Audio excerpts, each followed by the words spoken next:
जिसके सामने किसी का भी टिक पाना मुश्किल हो जाता है और वुशुआंग इनको कीड़ों मकोड़ों की तरह मारने लगता है, जिसमें फानजेंग के बहुत से लोग मारे जाते हैं। वहीं टियानमिंग मीट का टुकड़ा लेकर बेहोश पड़े जिनी के साथ में छुप जाता है। इधर वुशुआंग अभी भी सबको खतरनाक तरीके से मार रहा होता है, जिसकी वजह से टियानमिंग बहुत ज्यादा डर जाता है। इसी बीच वुशुआंग फानजेंग के बिल्कुल नजदीक चला जाता है और फानजेंग को लगता है आज मेरी लाइफ का आखिरी दिन है, लेकिन तभी सोयू इसको बचा लेता है और शानदार तरीके से वुशुआंग का मुकाबला करने लगता है, जिसमें जिनी के तलवार इसके हाथ से गिर जाती है। फिर भी सोयू हार नहीं मानता और वुशुआंग को पंच मारने लगता है। इसके अलावा यह खुद को उसके अटैक से भी बचाता है और कई बार इसके ऊपर पत्थर से भी अटैक करता है, लेकिन अब वुशुआंग इस पर भी भारी पड़ने लगता है। तभी सोयू वुशुआंग को अपने मार्शल आर्ट से हराने वाला होता है, लेकिन इसी बीच वुशुआंग इसका पैर पकड़ लेता है और इसकी हड्डी पसली तोड़ने लगता है। तभी टियानमिंग इस पर तलवार से अटैक कर देता है, जिसमें वुशुआंग के वेपन का एक नुकीला भाग टूट जाता है। अब इस बात से वुशुआंग इस पर बहुत ज्यादा गुस्सा हो जाता है और सोयू को छोड़कर टियानमिंग का पीछा करने लगता है। अब टियानमिंग भी खुद को बचाने के लिए भागने लगता है, लेकिन आखिर में टियानमिंग एक जगह पर गिर जाता है और वुशुआंग इसे घेर लेता है। तभी अचानक से टियानमिंग इसे अपने पास वाला मीट खिला देता है, जिसे देख सब इसे बेवकूफ समझने लगते हैं। लेकिन तभी वुशुआंग के गले में कुछ होने लगता है और फिर इसके अंदर से एक फ्लेयर लाइट निकलती है, जिसके बाद पावरफुल वुशुआंग यहीं पर बेहोश हो जाता है। अब इस बात से टियानमिंग बहुत ज्यादा खुश हो जाता है और सोचता है मैंने इतने पावरफुल वुशुआंग को आसानी से हरा दिया। तभी सोयू इसे वुशुआंग के ऊपर से हट जाने के लिए बोलता है, लेकिन टियानमिंग इसकी कोई बात नहीं सुनता, जिसके बाद सोयू इसे किक मारकर दूर कर देता है। अब टियानमिंग गुस्से में सोयू पर अटैक करने की कोशिश करता है, लेकिन सोयू उसको आसानी से पटक देता है। इसके बाद सोयू इसे उठाने आता है, लेकिन तभी टियानमिंग फिर से इसके साथ फाइट करने लगता है। तभी इसी बीच वुशुआंग फिर से होश में आ जाता है, जिसको जिंदा देख टियानमिंग का होश गायब हो जाता है और कहता है यह तो बदला लेने के लिए फिर से जिंदा हो गया। अब सोयू को बचाने के लिए बहुत से गार्ड वुशुआंग का सामना करने आते हैं, लेकिन वह आसानी से सभी का सफाया कर देता है। फिर टियानमिंग यहाँ से बचकर भागने की कोशिश करता है, लेकिन वुशुआंग इसे खोज लेता है और बस इसे मारने जाता है। लेकिन तभी जिनी अपने तलवार के एक अटैक से ही वुशुआंग को मार देता है और वुशुआंग यहीं पर ढेर हो जाता है। लेकिन अब ली जियांग जिनी को पहचान जाता है और पूरी तरह से हैरान हो जाता है। फिर अगले ही पल जिनी बेहोश हो जाता है। इसके कुछ समय के बाद वेई और चिलियान यहाँ पर आते हैं, लेकिन इनको वुशुआंग के ब्लड के अलावा कुछ नहीं मिलता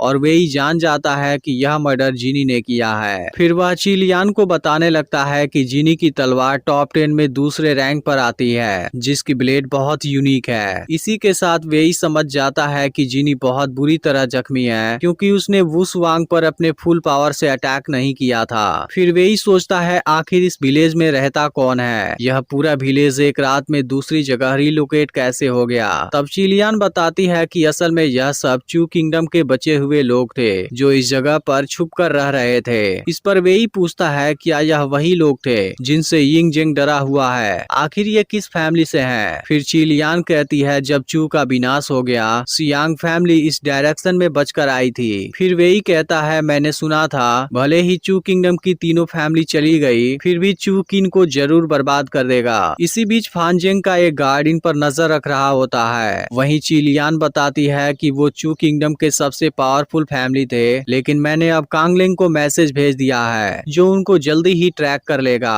अब गार्ड इन पर चुपके से अटैक करने वाला होता है, लेकिन वेई को इसके बारे में पता चल जाता है और वह इसके हाथ को जख्मी कर देता है, जिसके बाद यह गार्ड पकड़ा जाता है और इसकी मदद से वेई यहाँ से जा रहे लोगों के लोकेशन के बारे में पता लगाने वाला है। इधर सभी लोग कहीं दूसरी जगह पर जा रहे होते हैं और टियानमिंग इसी बारे में पूछता है। तब सोयू कहता है अगर मैं तुम्हें बताऊंगा फिर भी तुम्हें पता नहीं चलेगा। फिर टियानमिंग पूछता है क्या इस ट्रिप के बाद बाद हम घर वापस जाएंगे। जिस पर सोयू उदास होते हुए कहता है, हमारा घर तो यहाँ से बहुत दूर साउथ में है। इस पर टियानमिंग पूछता है, तुम सब उस माउंटेन में क्यों छुपे हुए थे? तब सोयू कहता है, आज के समय में केवल किन के सिटीजन को पता है घर क्या होता है, लेकिन मैं किसी दिन यिंगजेंग को जरूर उखाड़ फेंकूंगा, जिसके बाद से दुनिया का हर इंसान आजादी वाली जिंदगी जीने लगेगा। इस पर टियानमिंग कहता है, क्या तुम सच में ऐसा कर पाओगे? तब सोयू कहता है, मेरे पास सियांग फैमिली का सपोर्ट है। जिस पर टियानमिंग कहता है, मैंने तो इसके बारे में कभी नहीं सुना। तब सोयू कहता है, ऐसा कोई नहीं होगा जिसने सियांग फैमिली के बारे में नहीं सुना हो, क्योंकि वह सबसे स्ट्रॉन्ग फैमिली थी, लेकिन हम किन से इसका बदला जल्दी ही लेंगे। फिर टियानमिंग कहने लगता है, मेरे अंकल जिनी से ज्यादा पावरफुल कोई नहीं हो सकता, क्योंकि उन्होंने अकेले ही किन के पूरे 300 सोल्जर को मार दिया। तब टियानमिंग कहता है, वह जरूर तुमको बचाते हुए जख्मी हुए होंगे। यह सुनते ही टियानमिंग इमोशनल हो जाता है। इधर जिनी भी याद करने लगता है कि यिंगजेंग लोगों से बहुत ज्यादा काम कराता था और उनको टॉर्चर भी करता था, जहां उनके साथ में जानवरों के जैसा बिहेव किया जाता था। और इस चीज से जिनी बहुत ज्यादा दुखी होता है और वह बिना किसी लड़ाई झगड़े वाली एक पीसफुल लाइफ जीना चाहता है। अब सभी लोग ऐसे ही आगे बढ़ते रहते हैं। फिर सोयू टियानमिंग से पूछता है, तुम और तुम्हारे अंकल आखिर जा कहाँ रहे थे? इस पर टियानमिंग उदास होते हुए कहता है, यह बात मेरे और जिनी के बीच की सीक्रेट है। फिर सोयू कहता है, मैं तो केवल बताना चाहता था यह जर्नी कितनी खतरनाक है। तब टियानमिंग कहता है, मेरे अंकल के सामने कोई नहीं टिक सकता। जिस पर सोयू कहता है, ऐसा लगता है तुम उनके असली आइडेंटिटी के बारे में नहीं जानते।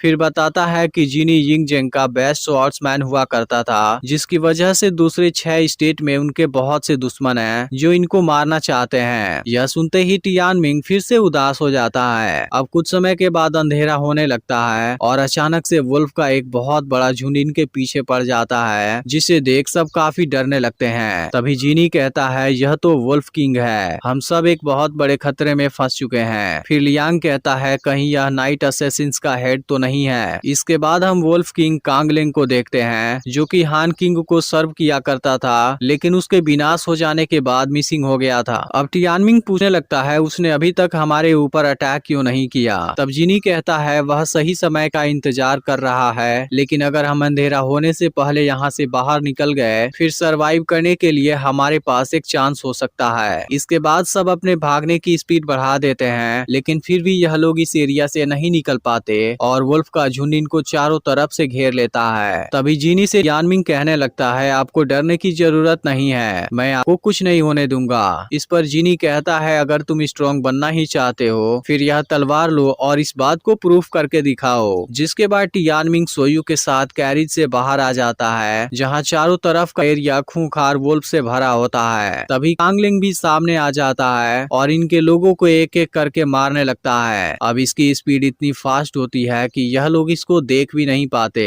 फिर कांगलिंग सोयू के पास वाले कैरिज पर आ जाता है, जहाँ टियानमिंग इसके एक अटैक को भी नहीं रोकता, जबकि सोयू अपने स्किल और टैलेंट से इसको शानदार टक्कर देता है। लेकिन तभी कुछ देर बाद कांगलिंग इसकी गर्दन पकड़ लेता है और इसको मारने वाला होता है। लेकिन अब जिनी भी बाहर आ जाता है और कांगलिंग से सोयू को नीचे रखने के लिए बोलता है। इस पर कांगलिंग कहता है, तुम इस समय इतने बुरे तरह से जख्मी हो, फिर भी इस लड़के को बचाना चाहते हो, जबकि तुम खुद को प्रोटेक्ट नहीं कर सकते। इसके बाद से दोनों के बीच में शानदार फाइट होने लगती है, जिसके दौरान दोनों एक दूसरे पर खतरनाक अटैक करने लगते हैं। लेकिन कांगलिंग भी जिनी से कम पावरफुल नहीं होता और वह इसको शानदार टक्कर देता है। तभी इसी बीच जिनी की तलवार इसके ब्लेड के बीच फंस जाती है और कांगलिंग इसे जख्मी करने वाला होता है। लेकिन तभी टियानमिंग इसके चेहरे पर आग लगा देता है और सोयू पीछे से तलवार घुसा देता है, जिसके बाद कांगलिंग जख्मी हो जाता है और फिर तुरंत यहाँ से भाग जाता है। इसके बाद अब सभी की जान बच जाती है, लेकिन तभी जिनी बेहोश होकर नीचे गिर जाता है। इसके बाद फानजेंग इसे चेक करता है और बताता है कि यह केवल ब्लड लॉस की वजह से बेहोश हुआ है। तभी यहाँ पर एक ब्यूटीफुल लड़की आती है, जिसके हाथों में कोई लाइट होती है। जिसके बाद टियानमिंग और सोयू इसे देखते ही रह जाते हैं। फिर लड़की कहती है, सिस्टर रोंग अभी एक क्रिटिकल पेशेंट को देख रही थी, जिसकी वजह से उन्होंने वेलकम करने के लिए मुझे भेजा है। फिर बताया जाता है कि वुल्फ बहुत स्ट्रेंज बीस्ट होते हैं, जो ठंडी हवाओं में घूमते हैं और सनलाइट से बचते हैं, जैसे कि सनलाइट उनको भुला देगी कि वह कितने क्रूएल हैं। इसके अलावा यह इतने खतरनाक होते हैं कि अपने टाइप के जानवरों पर भी दया नहीं दिखाते। और इसी के साथ यह